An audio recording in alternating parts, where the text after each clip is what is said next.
Hello, everyone. Happy Friday. Thank you for joining me today. I am really excited today to be talking about SWOT analysis. And why is this important? And you're probably thinking to yourself, Kathy, stay in your lane.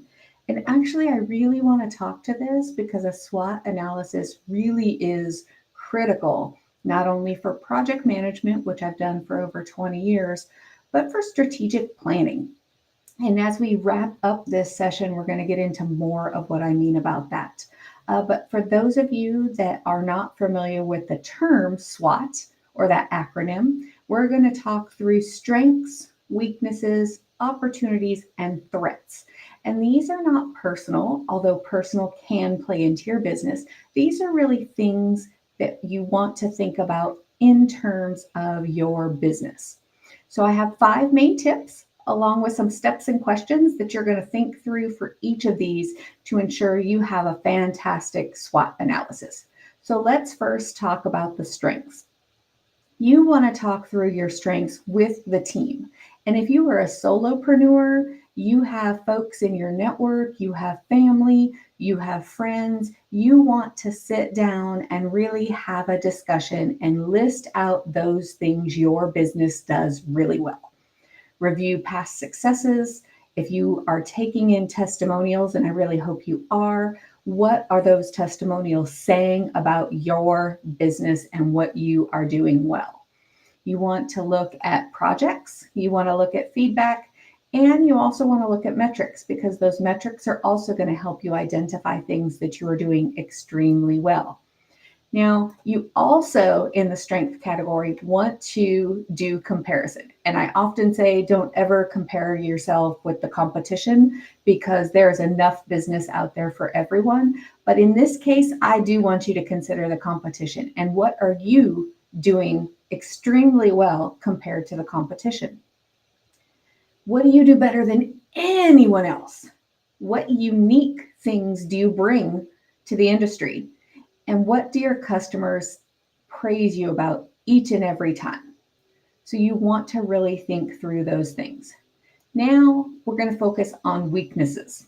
Now, everybody likes to say, oh, play up your strengths, play up your strengths. No, this is really important that you do identify your weaknesses because often when a business fails, when a project fails, it's because we either didn't do a great risk analysis of those threats, which we'll talk about a little bit later, or the weaknesses we had going in.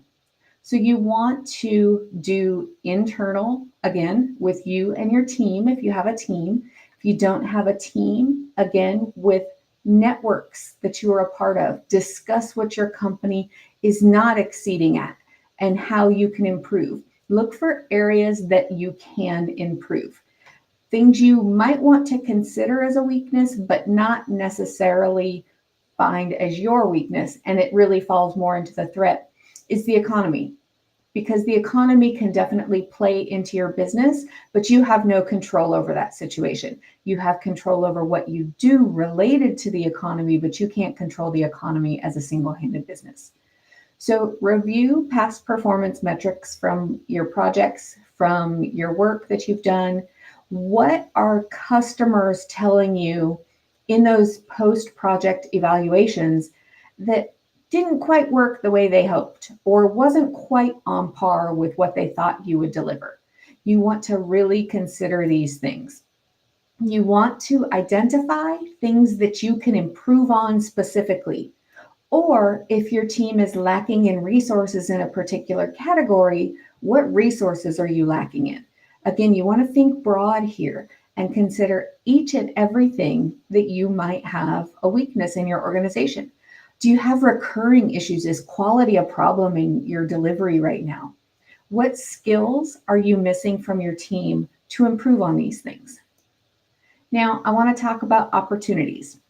And how do you spot opportunities? Well, first and foremost, hopefully you're doing some market research. You want to conduct market research regularly to identify trends and gaps in the marketplace related to the services that your business provides.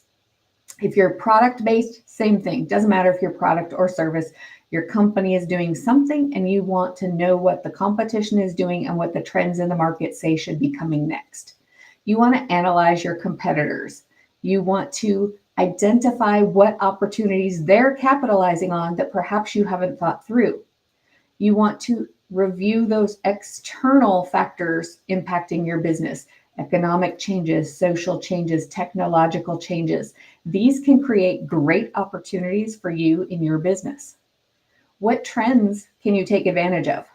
Are there new technologies that you can use to improve how your company is delivering something or the offering your company is delivering together? What needs of the clients are currently being unmet, and can you now meet them? And what types of partnerships and collaborations would be helpful to your business as well as their business? When partnering, you definitely want to have a two-way street. Now, the last item in that SWOT analysis is really to identify the threats. And you want to get really strong in your risk analysis. You want to identify all potential risks that could impact your business. This also includes if you are a solopreneur, is your business ready for you to get sick? What happens if you're sick for a week? Does business stop? Do you disappoint clients? Do you miss a big launch? What happens when you're sick? And what could happen in the industry? You want to keep an eye on competitors that could be imposing on your marketplace. What are they potentially doing better than you? You want to stay up to date on regulations. So I can say on the travel side of my business, there is a ton of regulation going on right now that is impacting the suppliers. Understanding and knowing what that is and how that impacts my clients is critical. Now, you want to talk through what obstacles you're facing and what you might need to do to improve upon them, what your competitors are doing that threaten your business's existence, and what the economic climate is happening and how that is impacting your customers. Now, why do I say do all these things? Well, taking a SWOT analysis is going to directly play into your strategic planning efforts. And so you should, at a minimum, be doing a SWOT analysis once a quarter as you're conducting your quarterly planning. You want to take each of these quadrants and you want to rank the strengths and the weaknesses, what's going to be most impactful to your business. And you want to take your strategic planning opportunity to as a section and an opportunity to make changes and create specific action plans for how you can take advantage of those strengths that you have, how you can minimize or improve upon some of those weaknesses, how you'll exploit those opportunities that come along, and I mean exploit in a good way, use it to your advantage in your business, and how you'll mitigate some of those threats that are coming along. So you want to prioritize those items on your list in your SWOT analysis so that as you go into your strategic planning sessions, you have these to consider along with other things you may be doing in your business. So the last thing to do is to consider how you're going to measure success. And this is really important both for your SWOT analysis. What strengths are you using to your advantage and how do you measure that? And as you go into your strategic planning, how will you rank whether you are successful or not?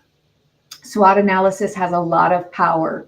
You can do a personal SWOT analysis, but in today's session, I really was focusing on the SWOT analysis and what it can do for your business. And I'd encourage you to consider it and put it